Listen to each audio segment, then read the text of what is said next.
Ryan McMahon, Bobby Dahlbeck, Edwin Rios of the Dodgers. That guy, Edwin Rios of the Dodgers, kind of falls in that category there. He had less than 80 at bats last year, right? He had 250. That was 19 hits. He had 8 home runs and 6 doubles. 14 of his 19 hits were extra base hits. I mean, I think he's the reason why they might not be thinking they need to re-sign Turner. They might do it out of an abundance of money, but because they're who they are. I mean, think about this, man. We're being ripped away a whole minor league season. They didn't play minor league ball at all last year. Yeah, they didn't. So who knows what the hell's going to happen this year, man? I mean, we could see I could see all these lists being obsolete by the All-Star break. Yeah, I mean, just so bad. The point of the list is to give you. I get it. Sure. And you're going to start. I do want to bring up my deep sleeper at third base is Ty France. He's going to be qualified at second base and third base. That guy, last time they played in the minor leagues, he led the minor leagues in OPS. And you think that the guy's old. That guy's only turning 25 this year. And I look at Seattle. Seattle went out of their way to get that guy in that trade. The way they went out of their way to get San Diego, right? Yeah, the way they went out of the way a couple years ago to get Mitch Haniger. And if they have their eyes on a guy, I trust that they think that's a good player. And I'm not saying he's going to be a top 10 third base or whatever, but if you're at a deep fallback and you pick Ty France as your middle infielder or your corner infielder, and the nice thing is he's going to qualify at both. He qualifies at 4 positions. Like that's a guy that you shouldn't forget about. And that's 30 minutes on or 25 minutes on third baseman. I know you weren't there for most of it, so yeah. Let's talk about the top 5 or 10 real quick again. I just kind of want to go over what you were saying. So we talked about. Right, I'm going to list all of them, and you tell me which one you want to talk about. I'm going to go 1. We already talked about Jose Ramirez. We already talked about 2. Nolan Arenado. 3. Anthony Rendon. So let's talk about Arenado a little bit. What's his current ADP right now? It's like second or third round, right? I got him at he's a 29th pick as of last Monday. Yeah, as of last Tuesday. Yeah, did he fall off? I mean, did I not get the message? He had a pretty off year last year, and okay, and that's it. And then a lot of people jumped up. That's really the thing. I don't understand it. Yeah, a couple years ago. Well, no, for the last 5 years, he's been a first round pick. Yeah, up until this year, he was my number 1 third baseman for 5 years in a row. Yes. He was sort of a lock for high 30s home runs, 120 RBIs, 90 runs. Does he suck now? And a bad average that didn't hear you. No, it's just did Colorado lose? Like, did they get different balls or something? I don't know about. What it is that a lot of people jumped him. Trey Turner jumped him. Fernando Tatis jumped him.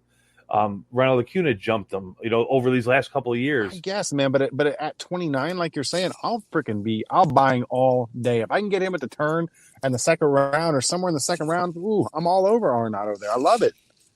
Love it. All right, yeah. Who else?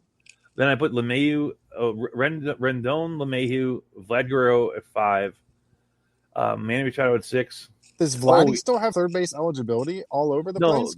No, he doesn't have fourth anywhere, but he's going to start the year at third. Is he? That's the intention. Everything that you hear about their trades is saying Tellez and Frazier at first base. Okay.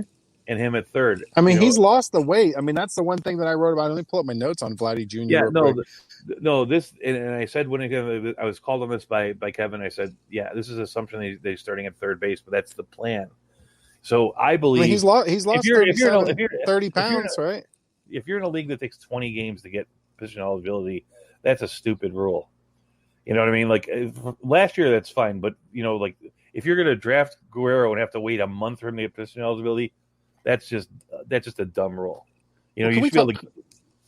Can we talk about Vladdy for a second? Like, sure. I need to know what your assessment is on him as a player, because this is his third full season at this point. I mean, you can't really count last year as a full season. He's extraordinarily young. He really is. And he has both the power skill set to do damage power wise. Yes. But the thing that's more impressive is that he has the contact skill set, and so he's one of those guys where the reason you have him at 5 and you have him over.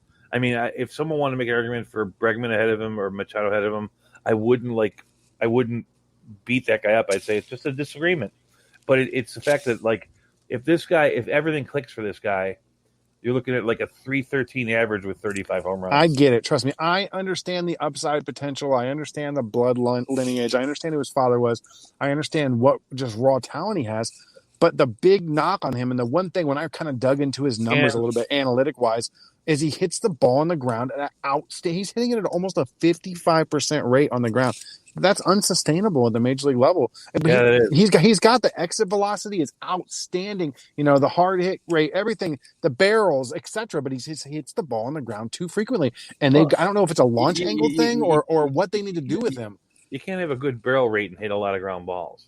He does though, but he barrels up a good amount of balls. Well, that's the thing. Like that's the unicorn part of it. It's like you have to make a decision. It's like, are the barrels his future or are the ground balls his future? And because I don't think the ground balls are his future. That's the thing, because you really can't sustain both those things simultaneously. You can't hit a lot of balls at 30 degrees plus in the air and hit a lot, of ground balls. It's interesting. It's interesting because he's not far off. Like I looked at, like, for example, Jose Abreu.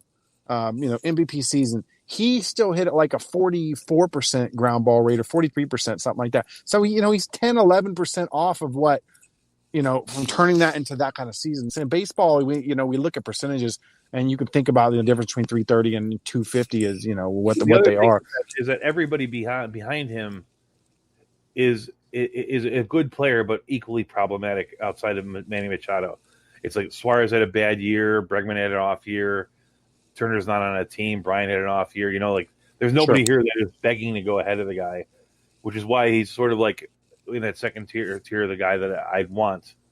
But I'm perfectly happy to fall back to anyone Suarez or what's your take on Rafael Devers? I can't get my head around him. I love Devers. He's been one of those guys that he came up at a young age. 20? He broke in. He had an awesome year. Age 21? I don't, people just discount him. And I thought he was going a little too high in drafts last year. Now I feel like there's been an overcorrection in the other direction. He's going a little too low. As the ninth, like he's just after Bregman. Yeah, but what's his ADP? It's around 100, right? I have 123 as of last Tuesday. That's a bargain in my opinion. Now, you can get him in the 10th round. I'll take Devers in the 10th round in every draft if I have to. To be honest with you. I mean, like, I look at like Josh Donaldson at 178. What do you really think you're going to get out of Devers that you're not going to get out of Donaldson? Devers is going to hit for a higher average. I mean, Donaldson's going to be a 260, 270 hitter. I guess that is true, but if his power's still there, he might hit 20 to 30 homers. If you're an OBP league, Donaldson would be definitely ahead of Devers. But yeah, you're looking at the Donaldson hit like 245. Donaldson's also 37. Devers is 25. Yeah, it doesn't matter for a year-by-year baseball league. It matters to this year, I believe. I actually think it's the other way. I think it's the other way around. I think that everybody's talking about how like last year's shortened season is going to hurt people's what's the word? Their constitution, their capacity to play. Like we've never seen some guys play 100+ game season, or they did it once. I think the younger guys that aren't used to playing a long time are going to get hurt more than guys that have been doing this year in, year out and know how to pace themselves.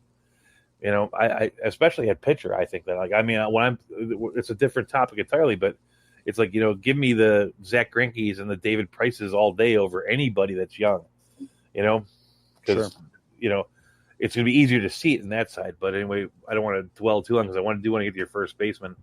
Yeah. We can. I can kick that off any point. Chris Bryant, Justin Turner, Josh Donaldson, Alec Boehm, Yohan Moncada, Matt Chapman, Brian Hayes, Jeff McNeil. Can we stop and talk about Chapman for a second? Now, yeah. Chapman's got the same problem that a guy I want to talk about on my list. I'm just going to jump ahead real quick. I would say that like whatever fears you have about Josh Donaldson's batting average, Matt Chapman has twice as many fears about his average. And the one thing that he doesn't have is he doesn't walk as much as Donaldson, which keeps him relevant. I'm just concerned about when I see guys start dipping into the, especially like, the 190 batting averages. Yeah, and that's the other thing. Really concerns me because it's one thing to be bad like 233. Yes, it's an entire other thing to be bad. The patron saint of this is that is the catcher from the Yankees who hit 169 last year. It's like God, Adam Dunn made a career hitting 230 because he hit 45 homers every year. Yeah, my favorite stat. There's a lot of great stats about Adam Dunn, but Adam Dunn in the year he hit 209, won comeback player of the year. Yeah, gotta love Adam Dunn. You know, it's but like you just see guys now that do that. They're out of baseball 2 years later, and it worries me. I want to throw out about Arenado. Part of the reason why he's dropping is according to Kevin, who just did an article about people moving in ADP.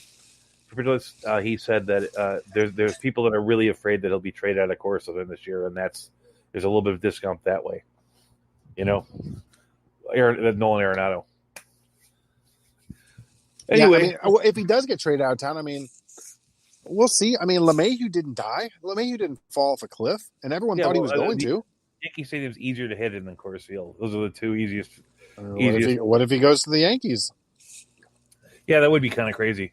I wouldn't discount it. There's only a handful of teams that could take a third baseman like that. Especially with the kind of contract. He's got a $200 million contract. You're only looking at a handful, maybe 7 teams that can take him. Dodgers, Red Sox, Yankees, Mets, maybe St. Louis if they did something with Goldschmidt. I don't know.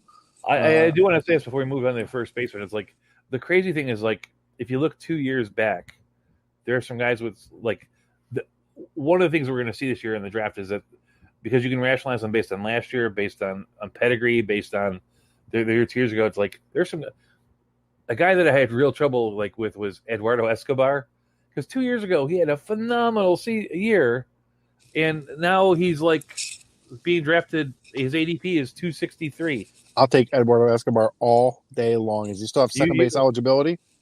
No. Yeah, I don't think so. Either way, I like the kid. What's not to like about him? He's a year and a half removed from a monster season. That's what I don't look at last year, and we talked about this in off camera prior to us even doing this podcast 3 weeks ago. I was talking to you that assessing players this year is going to be a completely different ballgame. It's a weird recipe. You got to go. Last year matters X amount, and you got to get that right. Is it 10%? Is it 40%? Is it 70%? Is it 30%? But is it 40%, 10%? And it varies with every single player. And that is also true. It varies with. How do you? Because it's not an exact science. And here's what apply it across the board. What about a player who didn't really play last year? What do you make a judgment on those guys? A guy that just came back at the end of the year or something or a guy like Corey Kluber got hurt right away. It's like, or Verlander.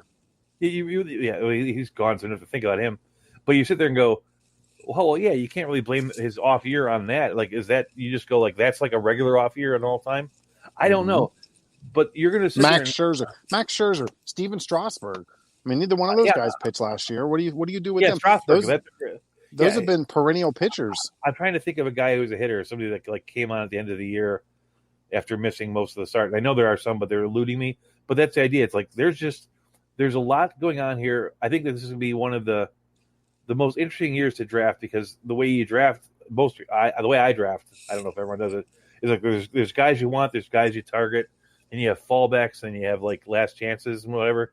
And there are just when I look at my fallbacks, it's there are 9 options at fallback at third base, right? There are 11 last chance options, and you're still your last chance option. One of them is Eduardo Escobar. Come on. Anyway, I like them. Especially when we're going to get into some of these deeper leagues like the TGFBI, those 15-team leagues. Man, I can't wait to do that draft. I'm hoping there's going to be some value in there this year. It'll be interesting. There's tons of value this year everywhere. I think there's tons of value everywhere on the thing, even in the first base, except for catcher. Let's jump into first base then. So let's go with the number one guy I got on my list, Freddie Freeman. I agree. He's number one everywhere, but I'm not buying him. I have a hard time buying it. Yeah, with the 12 ADP or 12 or 13, whatever he's currently at. I have a hard time buying him. I dug into him. The guy's 32 years old. He had an outlier season, and I believe it's based around the batting average. I just look at it, man. Even though his hard hit percentage was up, the one thing that worries me, he had a really high BABIP last year. And I see more of a projection this year that's going to fall more of in line with his BABIP last year was 380, and I believe we're going to see more of a 295, 30, 100 season out of him, which was not the 330 season that we saw last year. That got him the MVP. Yeah, I'm just not buying it. If a guy hits 330, I